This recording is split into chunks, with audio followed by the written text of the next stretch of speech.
दिसंबर 1971 बे of Bengal के पानी के नीचे पाकिस्तान की सबसे खतरनाक सबमरीन PNS गाजी घात लगाए बैठी थी। वो एक शिकारी की तरह अपने सबसे बड़े शिकार का इंतजार कर रही थी।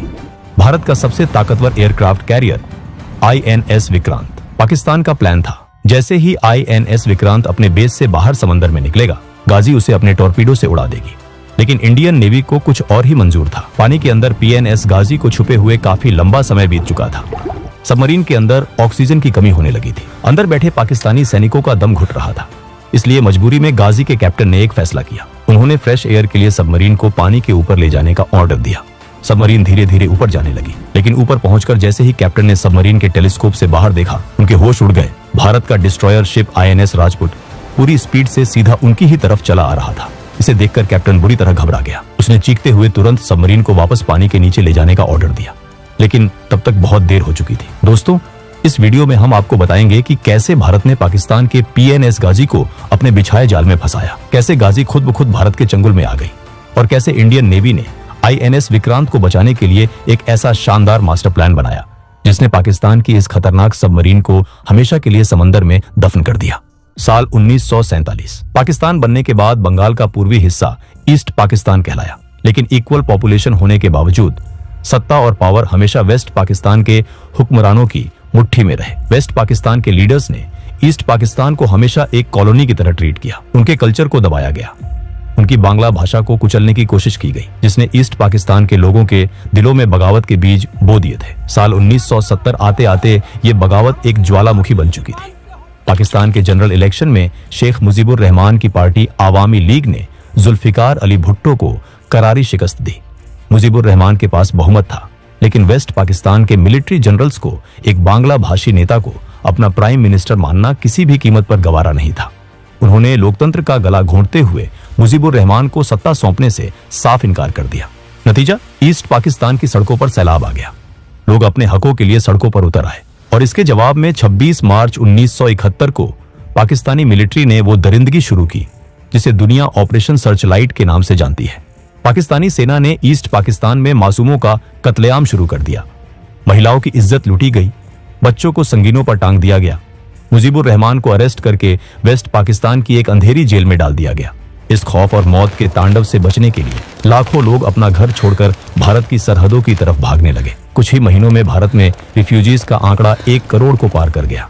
भारत चुप नहीं बैठ सकता था। प्राइम मिनिस्टर इंदिरा गांधी ने पूरी दुनिया, खासकर अमेरिका और वेस्टर्न कंट्रीज के दरवाजे खटखटाए, लेकिन कोल्ड वॉर के उस दौर में अमेरिका पाकिस्तान की पीठ थपथपा रहा था। इंदिरा गांधी जल्द से जल्द पाकिस्तान पर मिलिट्री एक्शन लेना चाहती थी। अप्रैल 1971 में उन्होंने army chief general Sam Manekshaw को अपने ऑफिस में बुलाया। इंदिरा गांधी ने उनसे कहा, सैम, मैं चाहती हूं कि हम अभी ईस्ट पाकिस्तान में कदम रखें। सैम मानेकशॉ ने कहा, प्राइम मिनिस्टर, अगर हम अभी युद्ध में उतरे तो हार निश्चित है। मानेकशॉ ने एक नक्शा खोला और उंगली रखते हुए समझाया, मैडम, मानसून सिर पर है, ईस्ट पाकिस्तान की नदियां उफान पर होंगी, पूरा इलाका कीचड़ और बाढ़ में तब्दील हो जाएगा। हमारे टैंक्स और तोपे उस दलदल में फंस जाएंगी। मेरी फौज लड़ने से ज्यादा बाढ़ से जूझ रही होगी। मुझे सर्दियों तक का वक्त दीजिए, मैं आपको गारंटी देता हूं, जीत हमारी होगी। इंदिरा गांधी ने एक जीनियस मिलिट्री कमांडर की बात मान ली।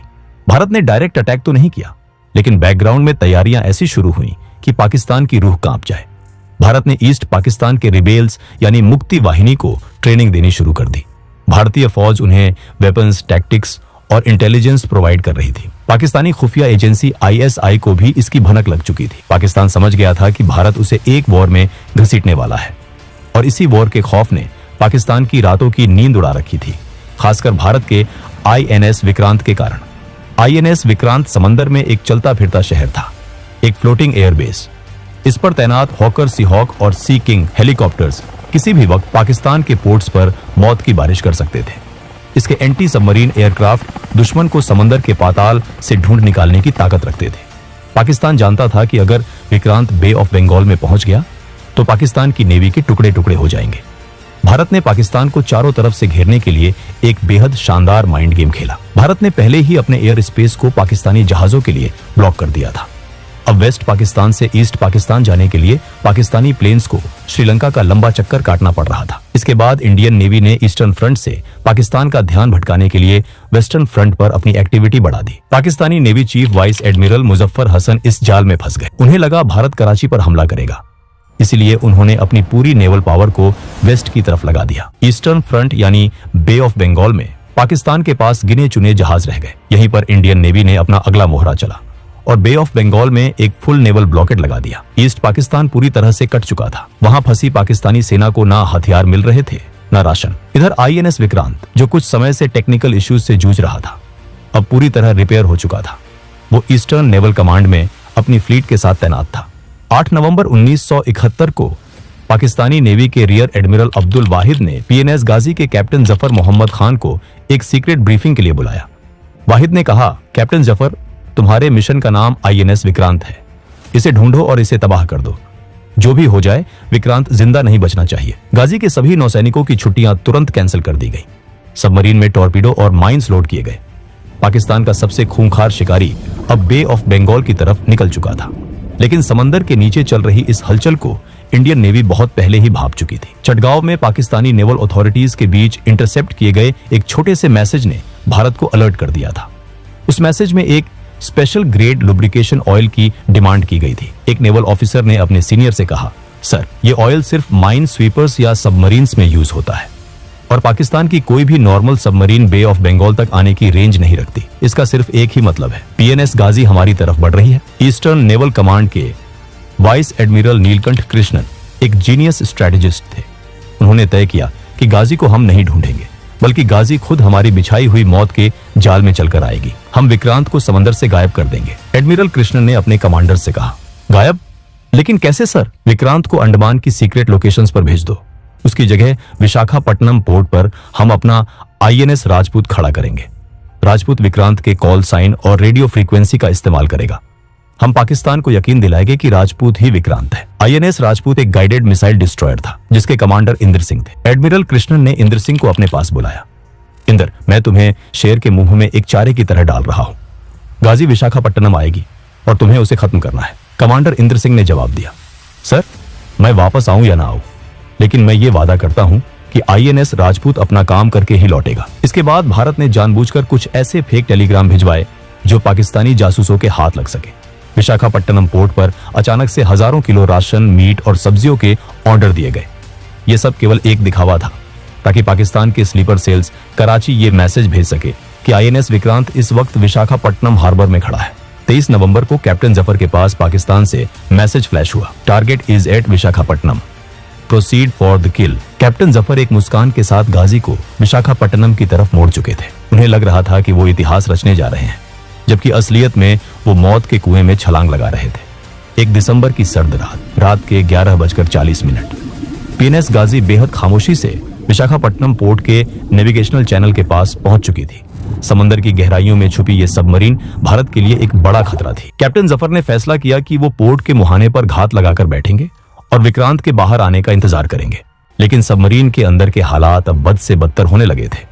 लगातार कई दिनों तक अंडर वाटर रहने की वजह से पीएनएस गाजी के अंदर ऑक्सीजन का लेवल गिर रहा था और हाइड्रोजन गैस का लेवल खतरनाक हद तक बढ़ चुका था।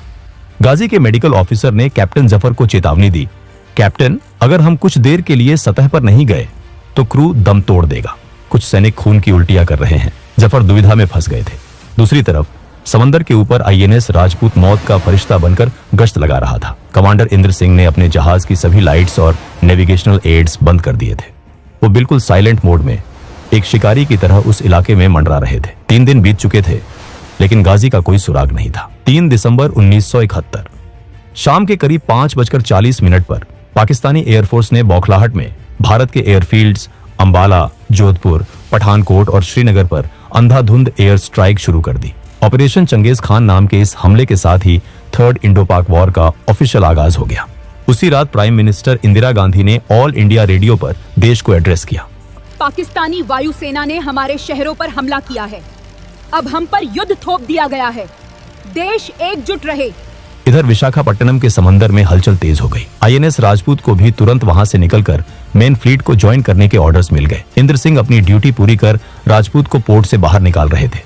तभी समंदर के नीचे गाजी में सांस लेना असंभव हो चुका था। मजबूरी में कैप्टन जफर ने ऑर्डर दिया, bring the submarine to periscope depth. हमें फ्रेश एयर चाहिए। पीएनएस गाजी धीरे धीरे समंदर की सतह की तरफ बढ़ने लगी और यही कैप्टन जफर की जिंदगी की सबसे बड़ी और आखिरी गलती थी। जैसे ही गाजी ऊपर की तरफ आई, आईएनएस राजपूत के पावरफुल सोनार ने एक झटके में उसे डिटेक्ट कर लिया। सोनार स्क्रीन पर ब्लिप उभरते ही राजपूत के कंट्रोल रूम में अलार्म बजने लगे।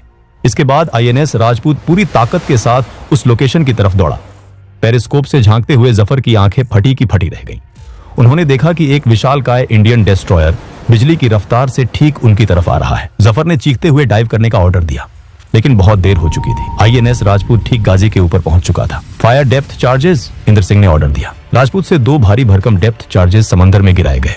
सेकंड्स के अंदर ही समंदर की गहराई में एक ऐसा खौफनाक ब्लास्ट हुआ जिसने पूरे विशाखापट्टनम को हिलाकर रख दिया। धमाका इतना ताकतवर था कि समंदर का पानी कई 100 फीट ऊपर तक उछल गया। डेप्थ चार्जेस के हमले ने गाजी के अंदर मौजूद टॉर्पीडो और माइज में चेन रिएक्शन शुरू कर दिया था। गाजी का अगला हिस्सा पूरी तरह उड़ गया। समंदर का पानी तेज प्रेशर से सबमरीन के अंदर घुसा और चंद पलों में ही पाकिस्तान का सबसे बड़ा गुरूर उसके 93 सैनिकों के साथ हमेशा हमेशा के लिए बे ऑफ बंगाल में दफन हो गया।